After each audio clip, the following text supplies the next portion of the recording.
दरवर्षी जे आपल्या शेतकऱ्यांचं नुकसान होतं, गारपीटमुळे होतं, वाऱ्यामुळे होतं. पण याचंही कारण आपण शेतकऱ्यांनी शोधलं पाहिजे, की हे कशामुळे होतं. जे माझं अंडरस्टँडिंग राहिलेलं आहे, जे मला कळालेलं आहे, की आज बांधावर आपलं कुठेही झाडं दिसत नाही. आज जिल्ह्यामध्ये प्लांटेशन पूर्ण कमी झालेलं आहे. आज शेतकरी एकही बांधावर झाड ठेवायला तयार नाहीये. तर याचा सुद्धा आपण विचार केला पाहिजे, की ठीक आहे, तुम्हाला असं वाटतं, की बाबा की तेवढी सावली पडली तर तेवढे माझे केळीचे झाडं कमी लागतील. जर हा आपला समज असेल, तर तिथे तुम्ही असे झाडं लावा, की त्याच्यातनंही तुम्हाला उत्पन्न भेटेल. असे काही झाडं लावा, की तिथे तुमचं नुकसानही होणार नाही. पण आपण जर अशाच पद्धतीने शेती करत गेलो, आज तुम्ही सांगा आणि हे प्रॅक्टिकल आहे. आज जर वारा फिरून गेलं तर तुमची एवढी वर्षभराची मेहनत 5 मिनिटात पूर्ण संपून जाते.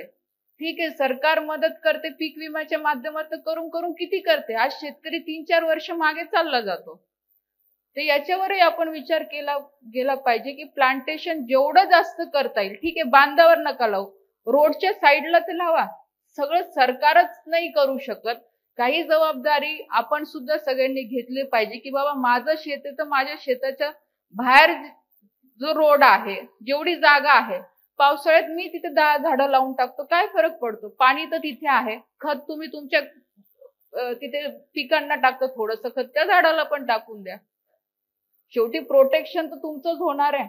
टेम्परेचर कमी त्या झाडांमुळेच होणार आहे. आज त्याचाही फटका आपल्याला खूप मोठ्या प्रमाणात भेटतो. टेम्परेचर वाढतो, आपल्या उत्पन्नावर त्याचा परिणाम होतो, क्वालिटीवर परिणाम होतो. पण जर आपण झाडं लावले, टेम्परेचर आज 2-3 डिग्रीनी जरी खाली गेलं, तर त्याचा फायदा आपल्यालाच होणार आहे.